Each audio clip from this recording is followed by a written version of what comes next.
야, 이 미친년아. 네가 감히 내 비행기표를 취소했어. 공항 안내 방송이 울리는데 수화기 너머로 고함이 터졌어요. 칠순 여행 간다고 제 카드로 870만 원어치를 긁어놓고 이혼장 도장 찍은 며느리한테 전화해서 하는 말이 이거예요. 9년 동안 제 퇴직금, 적금, 월급 전부 그 집에 쏟아부었더니 돌아온 게 이 욕설이었죠. 통장에 남은 돈 430만 원, 갈 곳도 없는 저한테요. 근데 말이에요.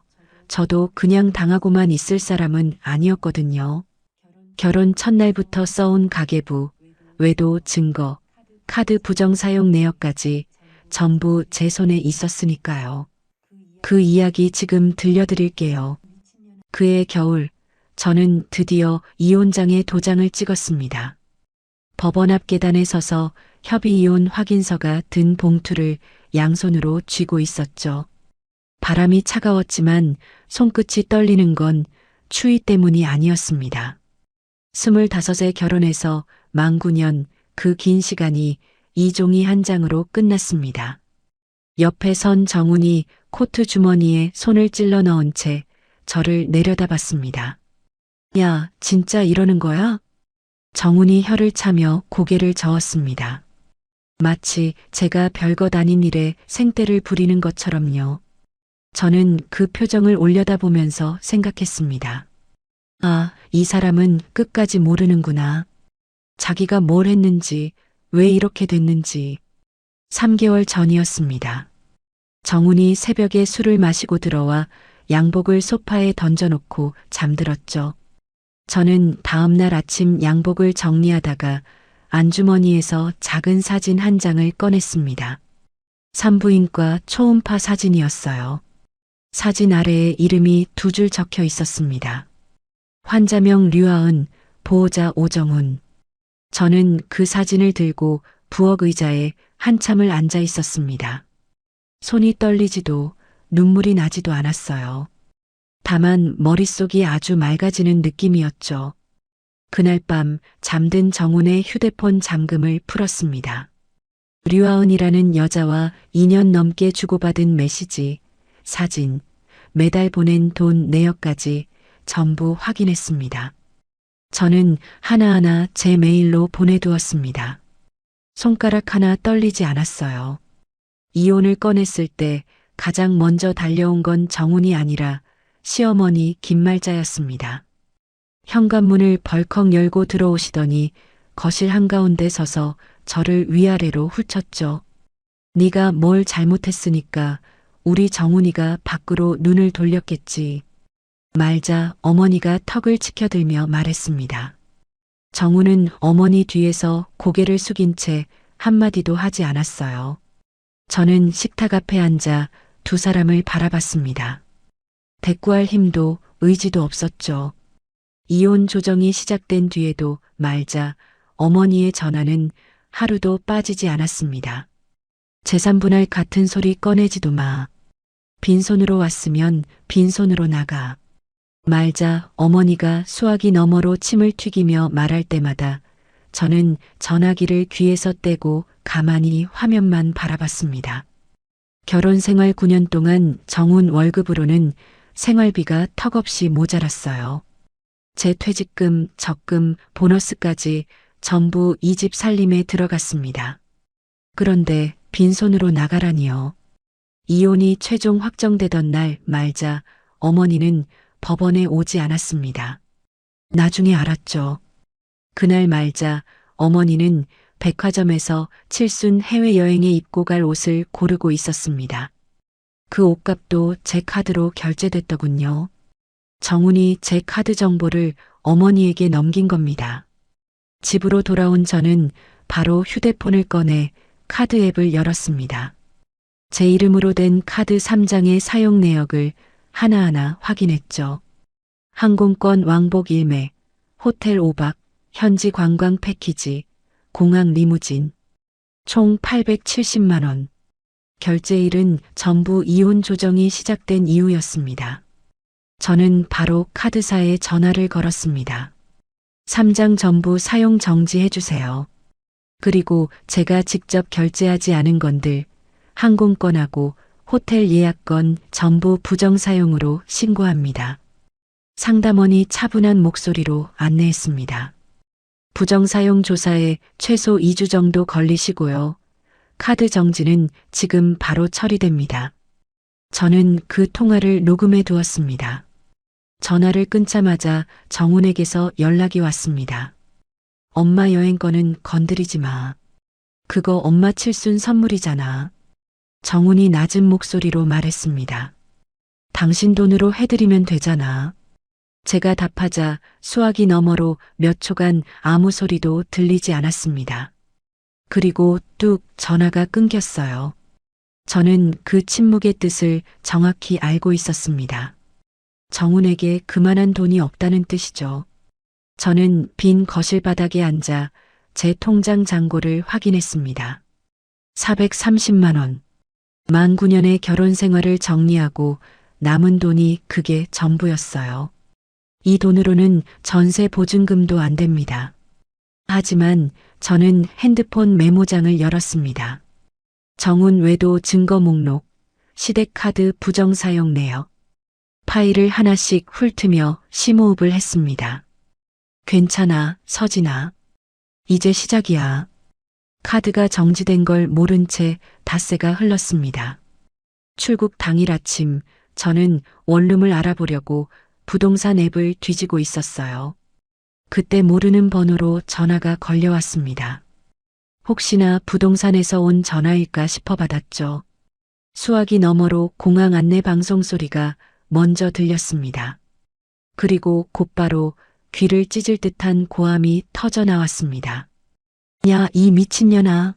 네가 감히 내 비행기표를 취소했어.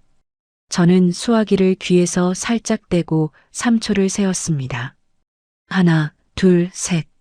그리고 최대한 낮고 차분한 목소리로 입을 열었죠. 아줌마, 실례지만 누구세요? 수화기 너머로 말자의 숨소리가 거칠어지는 게 들렸습니다.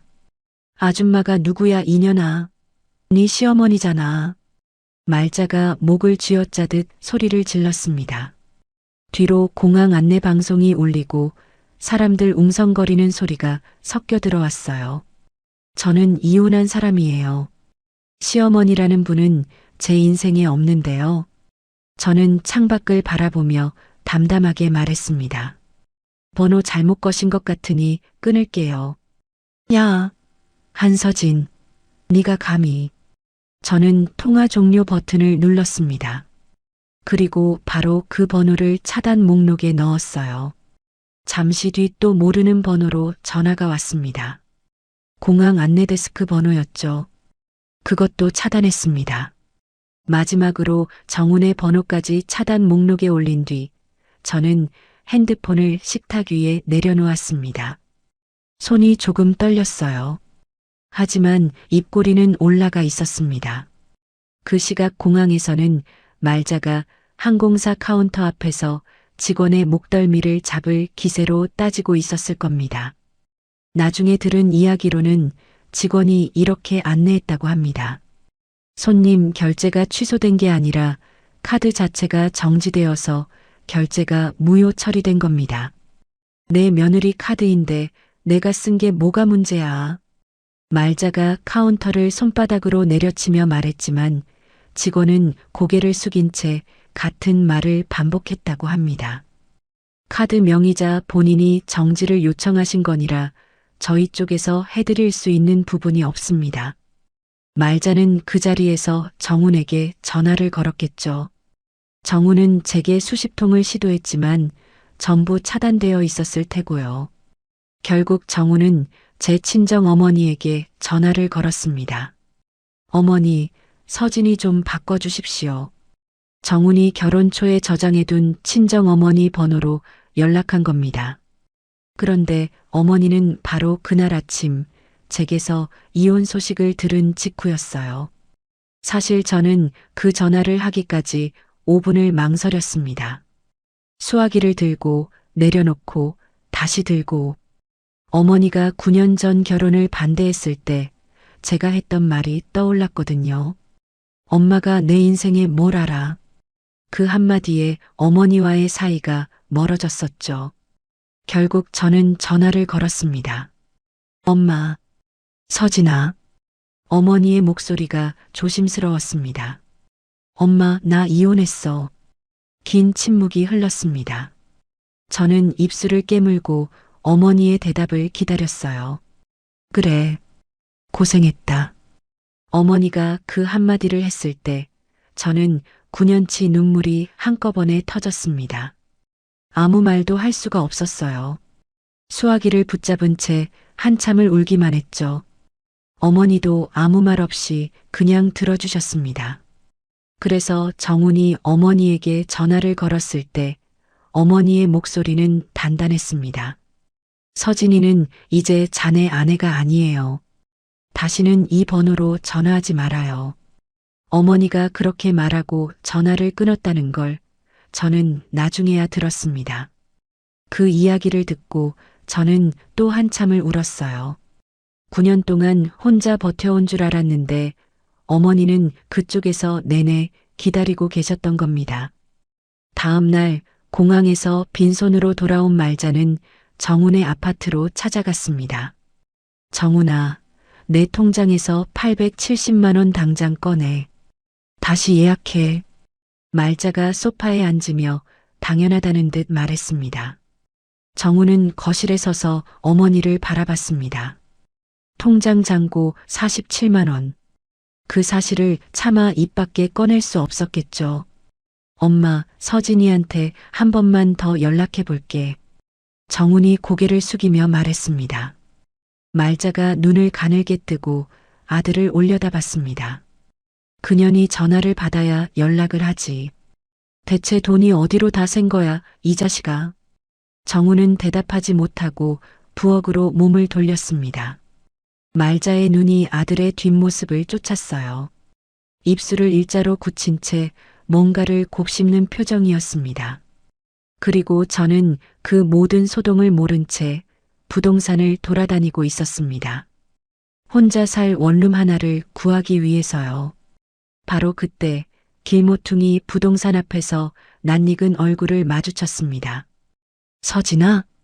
짧은 머리에 베이지색 코트를 입은 여자가 저를 보며 걸음을 멈췄습니다. 박지수. 10년 전 같은 회사 격리부에서 나란히 앉아 일하던 동료였어요. 그날 밤 저는 원룸 계약을 마치고 텅 빈 방에 들어섰습니다. 이삿짐이라고 할 것도 없었어요. 옷가방 하나와 서류 봉투 2개가 전부였죠. 방바닥에 앉아 벽을 바라보는데 핸드폰이 진동했습니다. 차단된 번호 목록을 열어봤습니다. 정훈의 부재중 전화 37건, 말자의 문자 22건. 저는 하나씩 확인했습니다. 이년아, 너 법대로 하자 두고 봐. 서진아, 엄마가 미안하다 한 번만 전화 받아라. 870만 원 안 갚으면 고소한다. 정훈이가 잘못했어. 한 번만 봐줘라. 협박, 욕설, 회유, 다시 협박. 저는 모든 화면을 하나씩 캡처해서 저장했습니다. 이것도 다 증거가 되니까요. 핸드폰을 내려놓고 천장을 올려다봤습니다. 내일부터 출근이에요. 내일 아침 지수의 사무실 문을 열면 10년 만에 처음으로 제 이름으로 일하는 거예요. 이상하게도 두려움보다 가슴이 뛰었습니다. 지수는 저를 알아보자마자 부동산 앞에서 위아래를 훑쳤습니다. 야, 너 얼굴이 왜 이래? 밥은 먹고 다녀? 저는 억지로 웃어 보였지만 지수의 눈은 이미 제 손에 들린 부동산 전단지를 보고 있었죠. 원룸 알아보는 거야? 응, 이사할 때 찾고 있어. 제가 고개를 끄덕이자 지수가 미간을 좁히며 물었습니다. 남편은? 이혼했어. 지수가 잠깐 입을 다물었다가 고개를 한번 끄덕였습니다. 위로의 말 같은 건 하지 않았어요. 대신 제 팔을 잡아 끌며 근처 카페로 들어갔죠. 커피를 시키고 지수가 먼저 입을 열었습니다. 지금 뭐 하고 있어? 일은? 아직 10년을 쉬었으니까. 제가 커피잔을 두 손으로 감싸며 말했습니다. 지수가 테이블 위에 팔꿈치를 올리고 턱을 괴었어요. 너 전산회계 자격증 아직 있지? 있긴 한데 그게 지금 무슨 소용이 있으니까 묻지. 지수가 가방에서 명함을 꺼내 테이블 위로 밀었습니다. 지수 세무회계사무소 대표 세무사 박지수라고 적혀 있었어요. 나 지금 사무실 운영하는데 기장 업무 도와줄 사람이 당장 필요해. 경력에 자격증까지 있는데 뭘 고민해. 저는 명함을 내려다보며 아무 말도 하지 못했습니다. 10년 만에 처음으로 누군가가 제 능력을 인정해주는 순간이었어요. 출근 첫 주 저는 10년 공백이 무색할 만큼 빠르게 적응했습니다. 거래처 장부 정리와 부가세 신고, 보조 작업에서 대기업 격리 시절 몸에 밴 실력이 그대로 나왔고, 지수는 바로 거래처 세무 상담 동행까지 맡겼죠. 하지만 시댁의 압박은 멈추지 않았습니다.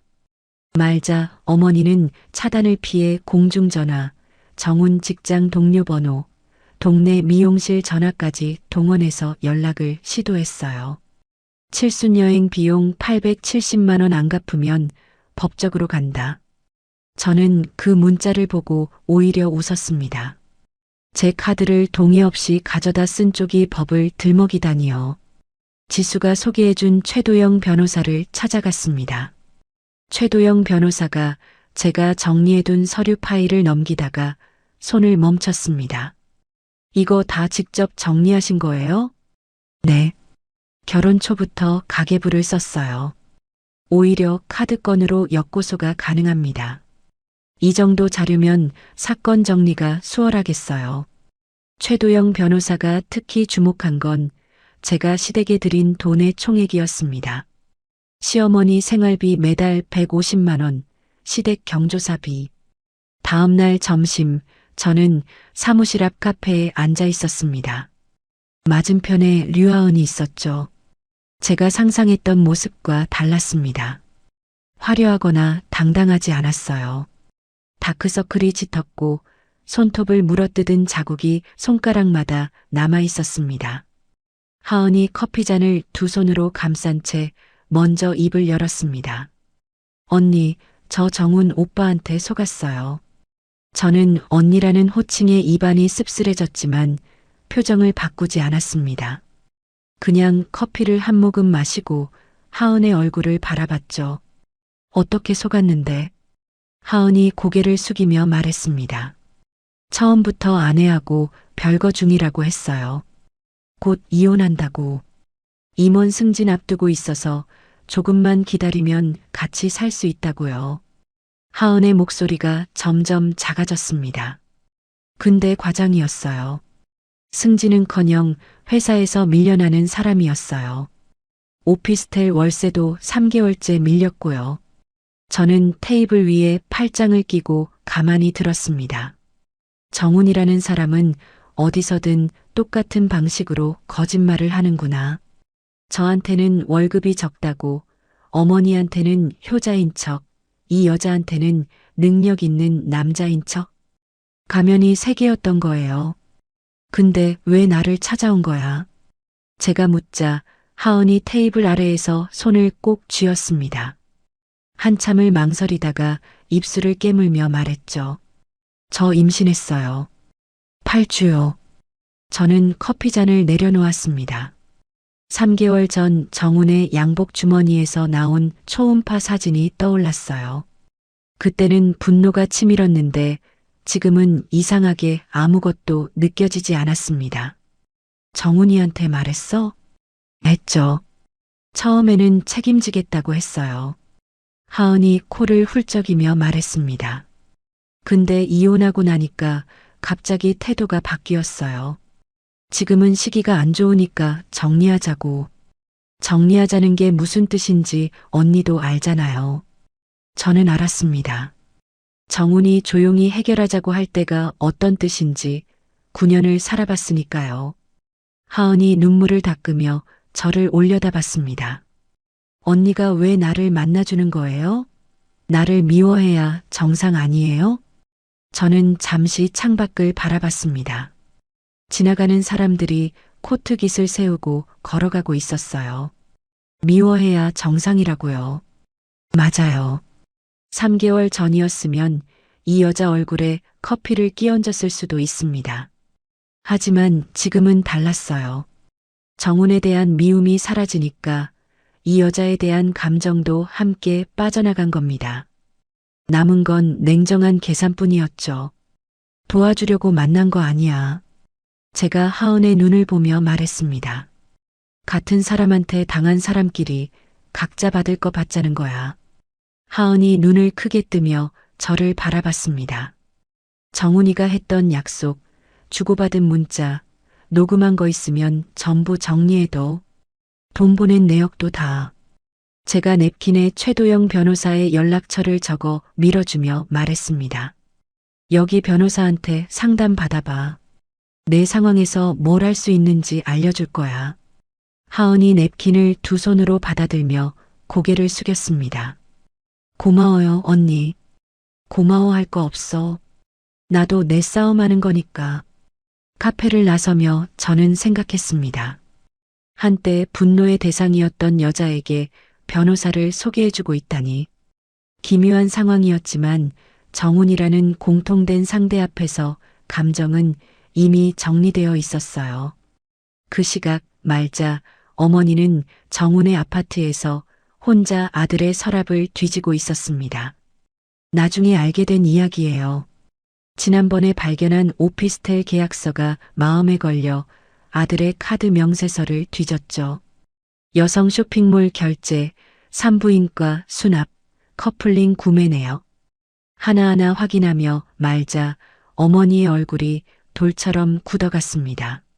정훈이 퇴근해서 현관문을 열었을 때 말자 어머니가 거실 소파에 앉아 명세서를 무릎 위에 펼쳐놓고 있었습니다. 너 여자가 있었어? 말자 어머니가 고개를 들지 않은 채 물었습니다. 정훈이 신발도 벗지 못하고 현관에 멈춰 섰어요. 엄마, 그게... 그래서 서진이가 이혼한 거야?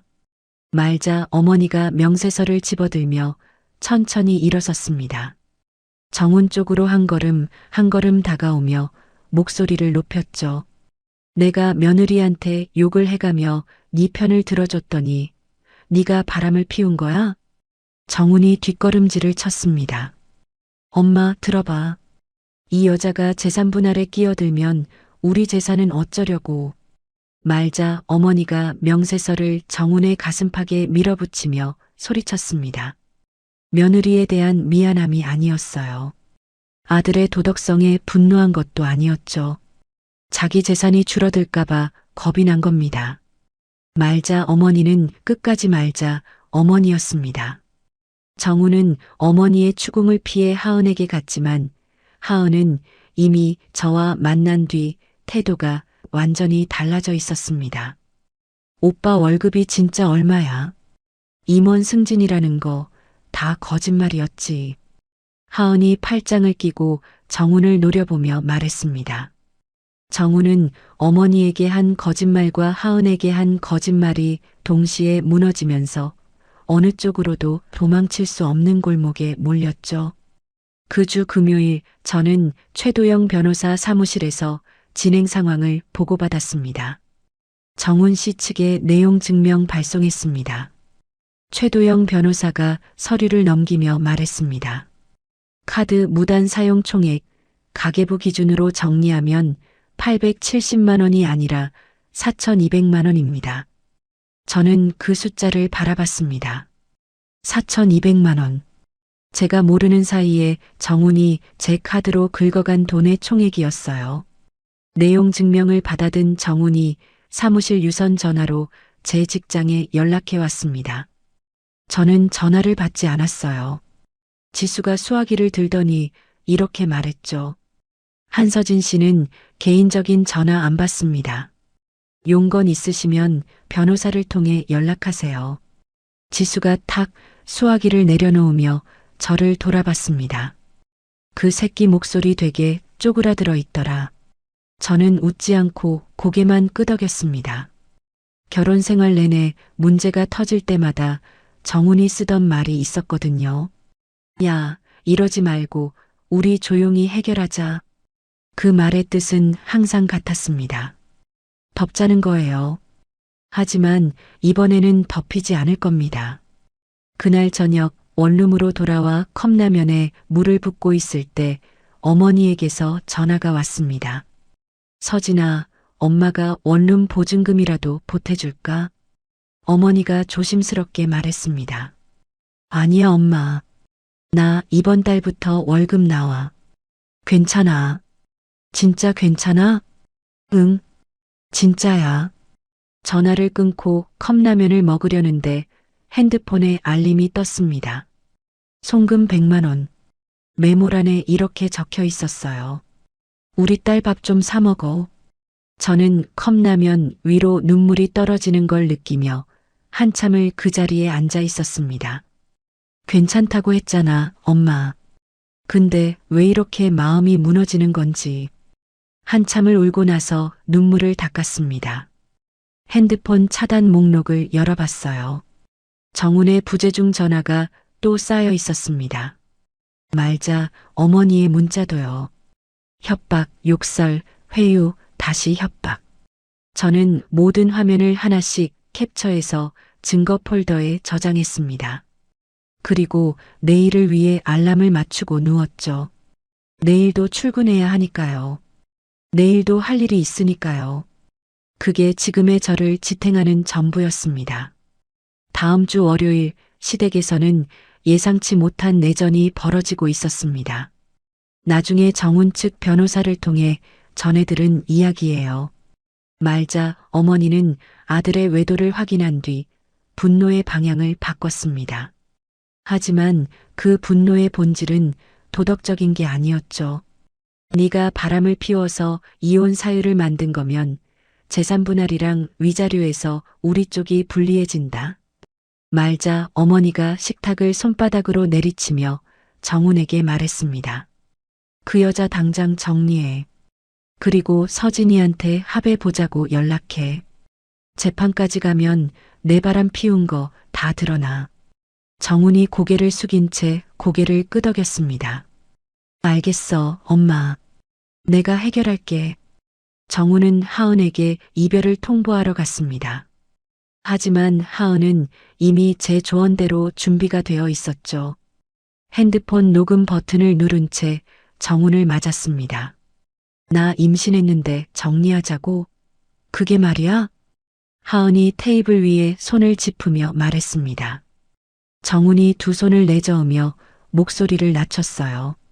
하은아, 지금 내 상황이 어떤지 알잖아. 조금만 시간을 줘. 시간? 오빠가 책임지겠다고 했잖아. 같이 살자고 했잖아. 그거 다 거짓말이었어? 하은이 일부러 정훈의 과거 발언을 하나하나 짚으며 말했습니다. 녹음기가 돌아가고 있다는 걸 정훈은 몰랐죠. 그때는 상황이 달랐어. 뭐가 달라? 임원 승진한다던 것도 거짓말, 아내랑 별거 중이라던 것도 거짓말, 다 거짓말이었으면서 하은이 의자에서 일어서며 말했습니다. 나도 가만 안 있어. 오빠 회사에 다 알릴 거야. 정훈의 얼굴이 새하얘졌습니다. 하은의 핸드폰 속에는 정훈이 한 모든 약속이 녹음되어 있었어요. 같은 주 저는 세무사 사무실에서 본격적으로 실력을 발휘하기 시작했습니다. 소규모 자영업자들의 부가세 신고와 기장 업무를 도맡으면서 정확하고 빠른 처리로 거래처 사장님들의 신뢰를 얻었죠. 지수가 제 책상 옆에 서서 완성된 서류를 넘기다가 입꼬리를 올렸습니다. 야, 너 정식 직원 계약하자. 실적에 따라 인센티브도 줄게. 저는 고개를 들어 지수를 바라봤습니다. 진짜? 내가 언제 빈말한 적 있어. 내일 계약서 쓰자. 저는 처음으로 제 노동의 정당한 대가가 돌아오는 경험을 했습니다. 9년 동안 살림을 하고 시어머니 수발을 들고 시댁 경조사를 챙겨도 한 번도 들어본 적 없는 말이었거든요. 잘했다. 수고했다. 그런 말 한마디 없이 당연하다는 듯 받아먹기만 했던 사람들. 그 사이에서 저는 점점 투명해져 갔었죠. 일에 집중하는 동안 최도영 변호사에게서 연락이 왔습니다. 정훈 씨 측 변호사가 접촉해 왔습니다. 최도영 변호사가 전화기 너머로 말했습니다. 카드 부정 사용권은 인정하되 금액을 깎자. 대신 재산 분할은 현 상태로 끝내자는 제안이에요. 그걸 받아들여야 하나요? 아닙니다. 이건 시어머니 쪽 유산 문제가 건드려질까봐 서두르는 겁니다. 지금 합의하면 서진 씨가 손해예요. 최도영 변호사의 판단은 정확했습니다.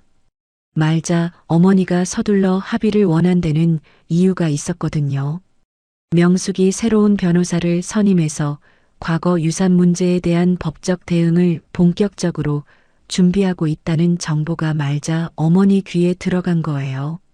제 재산분할 소송과 명숙의 소송이 동시에 터지면 말자 어머니가 위조 서류로 혼자 가져간 시댁 아파트와 상가 건물의 소유권 자체가 흔들리니까요. 저는 합의를 거부했습니다. 그리고 명숙 측 변호사와도 연락을 취해 정보를 공유하기로 했죠. 명숙을 다시 만났을 때 명숙이 제 손을 잡으며 말했습니다. 서진 씨, 그 집에서 오래 고생한 거 나는 알고 있었어요. 말자가 서진 씨한테 한 짓이 나한테 한 짓이랑 똑같더라고. 명숙이 서류를 꺼내며 말을 이었습니다. 내가 아는 거 전부 줄게요. 서진 씨 싸움에 도움이 된다면요. 명숙이 제공한 정보 중 가장 충격적인 건 시아버지 보험금 이야기였습니다. 시아버지 오창수는 사망 전에 생명보험 세계에 가입되어 있었어요. 원래 보험금을 받을 사람은 배우자 말자와 아들 정훈이었죠.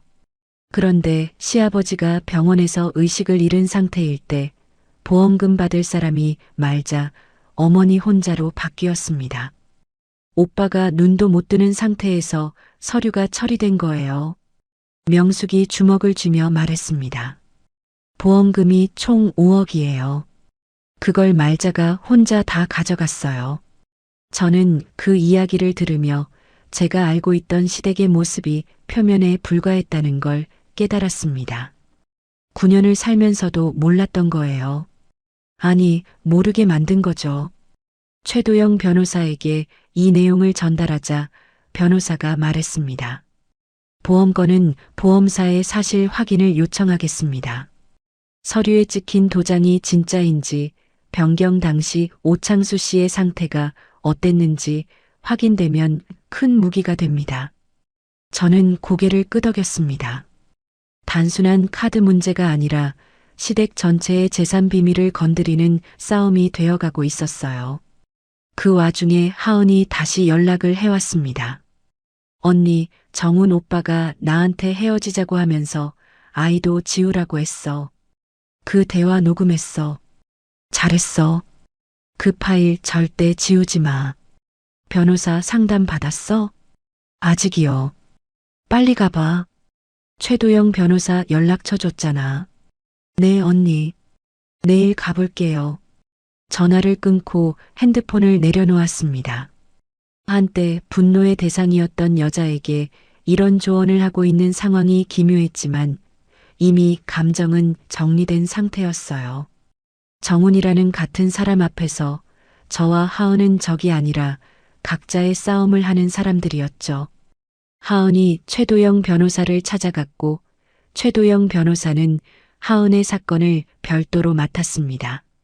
이제 정훈에게는 세 방향에서 동시에 법적 압박이 가해지는 겁니다. 저, 명숙, 그리고 하은. 금요일 저녁 지수와 퇴근 후 소주 한 잔을 했습니다. 지수가 잔을 기울이며 물었어요. 야, 요즘 표정이 달라졌다. 그래. 응. 예전에 부동산 앞에서 만났을 때는 유령 같았는데 지금은 사람 같아. 저는 소주잔을 돌리며 웃었습니다. 이상하다. 이혼하고 나니까 오히려 만나는 사람이 늘었어. 결혼하고는 혼자였는데. 지수가 소주를 한 모금 마시고 잔을 탁 내려놓으며 말했습니다. 그 집이 너를 가둬놓은 거야. 이제 내 자리가 보이기 시작하는 거다. 그날 밤 원룸으로 돌아오는 길, 저는 처음으로 이혼 후의 삶이 두렵기만 한 게 아니라는 걸 느꼈습니다. 차가운 공기가 볼을 스쳤지만 발걸음은 가벼웠어요. 그로부터 한 달여가 지났습니다. 최도영 변호사가 보험사에 요청한 사실 확인 결과가 돌아왔어요. 서진 씨, 중요한 결과가 나왔습니다. 최도영 변호사가 사무실 책상 위에 서류를 펼치며 말했습니다. 시아버지 오창수 씨의 보험금 받는 사람을 바꾼 서류에 찍힌 도장이 실제 오창수 씨가 등록한 도장과 다릅니다. 감정 결과가 그렇게 나왔어요. 저는 서류를 들여다봤습니다. 그리고 서류가 접수된 날짜에 오창수 씨는 이미 병원에서 의식이 없는 상태였어요. 입원 기록이 확인됐습니다. 최도영 변호사가 펜 끝으로 날짜를 짚으며 말했습니다. 즉 말자 씨가 도장을 위조해서 보험금을 혼자 가져갔을 가능성이 구체적으로 드러난 겁니다. 저는 의자 등받이에 기대며 숨을 내쉬었습니다. 5억이에요. 5억을 그런 식으로 가져간 거예요. 9년을 같은 집에 살면서 저는 그 사실을 까맣게 몰랐습니다. 최도영 변호사가 이 결과를 명숙 측에도 공유했고 명숙의 변호사가 바로 움직였습니다. 이 정도면 도장 위조하고 보험금을 속여서 가져간 걸로 고발할 수 있습니다. 명숙의 변호사가 그렇게 판단했다는 이야기를 최도영 변호사에게 전해 들었어요. 저는 명숙에게 전화를 걸었습니다. 명숙 선생님, 이 싸움은 선생님이 주도해 주세요. 저는 제 재산 분할권에 집중하겠습니다. 알겠어요, 서진 씨. 이번에는 안 놓칠 거예요. 명숙의 목소리가 단단했습니다. 5년을 삼킨 분노가 드디어 출구를 찾은 거죠. 이제 시댁을 향해 두 개의 전선이 동시에 열린 겁니다. 말자 어머니에게 고발 가능성이 전달된 건 명숙의 변호사가 보낸 내용 증명을 통해서였습니다. 나중에 들은 이야기인데 말자 어머니가 그 서류를 받아들었을 때 손이 떨렸다고 해요. 정훈아, 너 당장 명숙이한테 가서 무릎 꿇고 취소시켜. 말자 어머니가 전화기에 대고 소리를 질렀지만 정훈은 자기 앞에 쌓인 문제들로 그럴 여유가 전혀 없었죠. 정훈은 이 상황에서 최악의 선택을 했습니다. 하은에게 찾아가서 이렇게 말한 거예요. 하은아, 아이를 포기하면 5천만 원 줄게. 하은이 팔짱을 끼며 정훈을 올려다봤습니다. 5천만 원? 오빠 통장에 50만 원도 없으면서 내가 마련할게. 시간만 좀. 됐어. 오빠 말은 이제 하나도 안 믿어. 하은이 자리에서 일어서며 말했습니다. 나 변호사 만났어. 앞으로는 변호사를 통해서 연락해. 정훈의 얼굴이 일그러졌습니다. 하은은 그 대화도 녹음하고 있었어요. 다음 날 하은은 최도영 변호사 사무실을 찾아갔고 최도영 변호사는 하은의 사건을 별도로 맡았습니다. 이제 정훈에 대한 법적 압박이 명숙, 하은 세 방향에서 동시에 가해지는 구도가 완성된 겁니다. 이 무렵 저는 세무사 사무실에서 자신만의 거래처를 확보해 나가고 있었습니다. 동네 소상공인들 사이에서 지수 세무사 사무실에 일 잘하는 분이 있다는 입소문이 퍼지면서 기장 의뢰가 늘어났죠. 지수가 제 책상 앞에 서서 거래처 목록을 훑으며 말했습니다. 야, 이 속도면 너 독립해도 되겠다. 아직 일러. 더 배울 게 있어. 저는 고개를 저었지만 마음 한쪽에 제 이름을 건 사무실의 그림이 희미하게 그려지기 시작했어요. 한편 말자 어머니는 궁지에 몰리자 뜻밖의 행동을 했습니다. 제 친정 어머니 한복순에게 직접 전화를 건 거예요. 복순 씨, 우리가 사돈간인데 이렇게까지 할 필요가 있겠소? 서진이 좀 말려주시오. 어머니가 그 전화를 받았을 때 목소리가 차가워졌다고 합니다. 사돈? 우리 서진이 시집살이 시킬 때는 사돈이란 말도 안 하더니 이제 와서 사돈 타령이요? 어머니가 그렇게 말하고 전화를 끊었어요. 그리고 바로 제게 연락을 했죠. 서진아, 말자, 씨가 전화했더라. 너 말리라고. 엄마, 그 사람들이 연락하면 아예 받지 마. 통화 내용만 저장해 두고. 걱정 마. 엄마가 호락호락 당할 사람이냐? 어머니의 목소리는 단단했지만 저는 친정 어머니까지 이 싸움에 끌려 들어오는 게 마음에 걸렸습니다. 빨리 정리해야겠다고 다짐했어요. 결정적 전환점은 그 주 수요일에 찾아왔습니다. 최도영 변호사에게서 전화가 왔어요. 서진 씨, 정훈 씨 측 변호사가 전면 합의를 제안해 왔습니다. 전면 합의요? 네. 카드 부정 사용 4,200만 원 전액 반환, 재산 분할 추가 지급, 위자료까지 포함한 패키지입니다. 최도영 변호사가 숫자를 하나하나 읽어주며 말했습니다. 명숙 씨의 고발 건하고 류하은 씨 소송이 겹치니까 서진 씨 건이라도 먼저 정리하겠다는 전략이에요. 저는 잠시 생각했습니다. 금액은 나쁘지 않았어요. 하지만 한 가지가 걸렸죠. 변호사님, 금액은 수용하겠습니다. 대신 조건 하나 추가해 주세요. 말씀하세요. 앞으로 어떤 법적 다툼에서도 정훈 측이 저를 증인으로 부르는 걸 요청하지 않겠다는 조항을 넣어주세요. 이거 빼면 합의 안 합니다. 최도영 변호사가 잠시 침묵하더니 낮은 목소리로 말했습니다. 명숙 씨 소송에서 서진 씨를 증인으로 끌어내는 걸 미리 막으시려는 거군요. 네. 대단하십니다. 바로 전달하겠습니다. 이틀 뒤 정훈 측이 조건을 수용했습니다. 말자 어머니가 급하게 예금을 깨고 정훈이 대출을 받아 합의금을 마련했죠. 합의서에 서명하는 날 최도영 변호사 사무실에서 펜을 들었습니다. 이름 석자를 또박또박 쓰고 펜을 내려놓았을 때 통장에 입금 알림이 울렸어요. 저는 핸드폰 화면을 확인하고 가방에 넣었습니다. 사무실을 나서는 발걸음이 가벼웠습니다. 9년 만에 처음으로요. 합의가 마무리되고 일주일이 지났습니다. 저는 합의금 중 일부를 어머니에게 보내려고 전화를 걸었어요. 엄마, 나 돈 좀 보낼게. 그동안 고생하셨으니까. 내 돈은 네가 써. 엄마는 필요 없다. 어머니가 완강하게 거절했습니다. 제가 아는 어머니였어요. 평생 남한테 손 안 벌리고 살아온 사람. 저는 결국 다른 방법을 택했습니다. 어머니 집에 낡은 보일러를 새 것으로 바꿔드리고 건강검진을 예약했죠. 검진 받으러 가는 길에 어머니와 나란히 걸었습니다. 어머니가 앞을 보며 불쑥 말했어요. 엄마가 그때 결혼 반대한 거 아직도 서운하냐? 저는 걸음을 멈추지 않고 대답했습니다. 서운한 게 아니라 엄마 말이 맞았는데 인정하기 싫었던 거야. 어머니가 고개를 돌려 저를 봤습니다. 눈가에 주름이 깊었어요. 9년 동안 이 사람도 혼자 소가리를 했겠구나.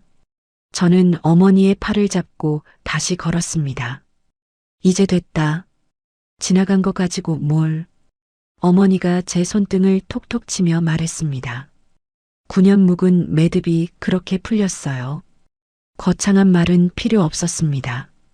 제가 가족관계를 회복하는 동안 시댁의 상황은 가속도로 악화되고 있었습니다. 명숙의 고발이 경찰에 정식으로 접수됐고 말자 어머니는 경찰서 출석 요구를 받았어요. 도장 위조와 보험금 부정 수령 혐의로 조사가 시작된 겁니다. 말자 어머니가 경찰서에서 나오며 정훈에게 전화를 걸었습니다. 이게 다 서진이 때문이야. 그년이 명숙이한테 다 풀었어. 말자 어머니가 이를 갈며 말했지만 정훈은 이미 저와의 합의 조건에 따라 제게 어떤 연락도 할 수 없는 상태였죠. 정훈의 상황도 더 나빠졌습니다. 하은이 정훈을 상대로 아이의 아버지임을 인정하라는 소송과 양육비를 내라는 소송을 동시에 걸었어요. 하은은 단호했습니다. 나을 거야. 그리고 양육비 받을 거야. 정훈은 저에게 합의금을 주려고 받은 대출 갚는 것도 벅찬데 양육비까지 감당해야 하는 상황이 된 겁니다. 회사에서도 소송 스트레스와 잦은 결근, 업무 실적 저하가 쌓이면서 인사위원회에 올라갔어요. 결국 정훈은 결과를 기다리지 않고 스스로 사직서를 냈습니다. 더 버틸 체면이 없었던 거죠. 퇴직금으로 하은과 양육비 합의를 시도했지만 하은은 매달 받는 게 아니라 한 번에 받겠다고 했습니다. 퇴직금마저 빠져나갔어요. 정훈은 결국 말자 어머니의 아파트로 들어가 함께 살면서 배달 일을 시작했습니다. 저와 결혼했을 때 내가 임원까지 갈 사람이라며 큰 소리 치던 그 사람이요. 말자 어머니의 재산 기반도 흔들렸습니다. 명숙 측 변호사가 말자 어머니 이름으로 된 상가 건물을 팔거나 바꾸지 못하게 하는 법적 조치를 법원에 냈고 법원이 이걸 받아들이면서 상가의 거래가 전부 막혔어요. 월세 수입이 끊겼습니다. 아파트도 명숙과의 소유권 다툼 대상에 올라 처분이 불가능해졌죠. 정훈에게 매달 받던 용돈도 정훈의 실직으로 완전히 끊겼고요. 한때 며느리 하나 내쫓고도 호화롭게 살겠다며 칠순 여행을 떠나려 했던 말자 어머니. 그 여행이 자기 몰락의 시작이었다는 걸 뒤늦게 깨달았을 겁니다. 이 무렵 제게 새로운 기회가 찾아왔습니다. 지수가 거래처 중 한 곳인 프랜차이즈 업체의 세무자문 업무를 저와 공동으로 따내자고 제안한 거예요. 너 이 제안서 같이 써볼래? 업체 대표한테 직접 발표하는 거야. 지수가 서류를 제 책상 위에 놓으며 말했습니다. 나도 할 수 있을까? 할 수 있으니까 시키지. 숫자 분석은 네가 나보다 나아. 저는 주말까지 반납하고 제안서를 작성했습니다. 발표 당일 업체 대표 앞에서 직접 숫자를 설명하고 절세 방안을 제시했어요. 대표가 고개를 끄덕이더니 지수를 보며 말했습니다. 이분 분석력이 좋네요. 계약합시다. 사무실로 돌아오는 길에 지수가 제 어깨를 툭 치며 웃었습니다. 맞지? 너 독립해도 된다니까. 그날 이후 지수와 진지한 대화를 나눴습니다. 합의금 일부와 그간 모은 급여를 합치면 소규모 사무실 임대가 가능했어요. 다만 세무사 자격이 없는 저는 세무사 사무실을 직접 열 수 없었죠. 지수와 협의해서 지수의 사무실 분사무소 형태로 제가 실질적 운영을 맡는 구조를 만들기로 했습니다. 사무실 임대 계약을 마친 날 저는 문에 지수 세무회계 제2사무소라는 간판 시안을 붙여봤습니다. 제 이름은 아니지만 제 손으로 운영하는 첫 번째 공간이었어요. 거래처 서로 소개하면서 같이 크자. 지수가 제 옆에 서서 간판을 올려다보며 말했습니다. 저는 고개를 끄덕이고 사무실 안으로 들어갔습니다. 책상에 앉아 창밖을 바라보다가 핸드폰 메모장을 열었어요. 검색창에 세무사 시험 일정이라고 입력했습니다. 아직 갈 길이 멀었지만 방향은 보이기 시작했습니다. 분사무소를 열고 2달이 지났을 때 마지막 소식들이 하나씩 도착하기 시작했습니다. 최도영 변호사에게서 전화가 왔어요. 서진 씨, 명숙 씨 고발 건이 검찰로 넘어갔습니다. 검찰로요? 네. 경찰 조사에서 말자 씨의 도장 위조하고 보험금 부정 수령에 대한 추가 정황이 확보됐어요. 최도영 변호사가 서류를 넘기는 소리가 수화기 너머로 들렸습니다. 말자 씨가 검찰 조사에서 보험 직원이 시킨 대로 했다고 책임을 돌렸는데 그 직원은 이미 수년 전에 퇴직해서 찾을 수가 없고 말자 씨 주장을 뒷받침할 증거도 없어요. 수사가 불리하게 돌아가고 있습니다. 저는 전화를 끊고 잠시 창밖을 바라봤습니다. 5억이라는 돈을 속여서 가져간 대가가 이제야 돌아오고 있는 거예요. 명숙이 5년을 기다린 보람이 있었죠. 말자 어머니의 경제 기반도 동시에 무너지고 있었습니다. 상가 건물에 걸린 법적 조치 때문에 월세 수입이 끊겼고 아파트도 명숙과의 소유권 다툼에 올라 팔 수도 없게 됐어요. 정훈에게 매달 받던 용돈도 정훈이 일을 그만두면서 완전히 끊겼죠. 한때 며느리 하나 내쫓고도 호화롭게 살겠다며 공항에서 큰 소리 치던 사람이 이제는 빈 아파트에 혼자 앉아 아무것도 할 수 없는 시간을 보내고 있었습니다. 정우는 다시 일자리를 구하려 했지만 쉽지 않았어요. 경력이 끊긴 데다 소송 이력이 발목을 잡았죠. 하은은 아이를 낳기로 결정하고 양육비 지급 판결을 받아냈습니다. 정우는 수입도 없는 상태에서 양육비까지 감당해야 했고 결국 말자 어머니 아파트에 들어가 배달일로 하루하루를 버티고 있었습니다. 하은이 저에게 연락을 해왔어요. 언니, 나 아이 낳기로 했어. 혼자서라도 키울 거야. 잘 생각했어. 힘들면 연락해. 저는 짧게 답했습니다.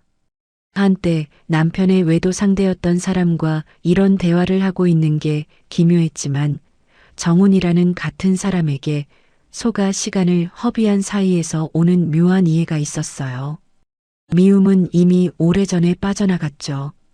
분사무소는 개업 초기부터 예상보다 좋은 실적을 보였습니다. 지수가 연결해준 거래처들과 프랜차이즈 세무자문 계약이 안정적인 매출이 됐고 첫 분기 정산을 마쳤을 때 저는 통장을 들여다보며 생각했어요. 이 수입은 누구 어머니 용돈도 아니고 누구 차 할부금도 아니다. 온전히 제 것이었습니다. 첫 번째 직원 면접까지 진행했어요. 사무실이 돌아가기 시작한 겁니다. 어머니는 사무실에 종종 들르셨습니다. 표면적으로는 반찬통을 전해주시려고요. 하지만 실제로는 제가 일하는 모습을 보는 게 좋으셨던 거죠. 어느 날 어머니가 제 책상 위에 놓인 사업자 등록증을 가만히 바라봤습니다. 한서진, 한서진. 어머니가 제 이름을 2번 읽었어요. 손가락으로 글자를 천천히 짚으면서요. 저는 서류를 정리하다가 고개를 들어 어머니를 봤습니다. 엄마가 지어준 이름인데 한동안 제대로 쓰지 못해서 미안해. 어머니가 고개를 돌렸습니다. 눈가를 손등으로 훔치는 게 보였지만 저는 모른 척했어요. 어머니는 그런 사람이니까요. 남 앞에서 우는 걸 싫어하는 사람.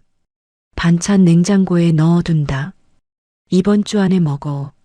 어머니가 목소리를 가다듬으며 반찬통을 들고 부엌으로 가셨습니다. 시댁과의 모든 법적 관계가 정리되고 상당한 시간이 흐른 어느 날 사무실 우편함에서 의외의 봉투를 발견했습니다. 발신인이 김말자였어요. 봉투를 뜯으니 짧은 편지 한 장이 들어 있었습니다. 서진아, 내가 너한테 잘못했다. 이제 와서 이런 말이 무슨 소용이겠냐마는 네가 없으니 그제서야 네가 그 집에서 뭘 했는지 알겠더라.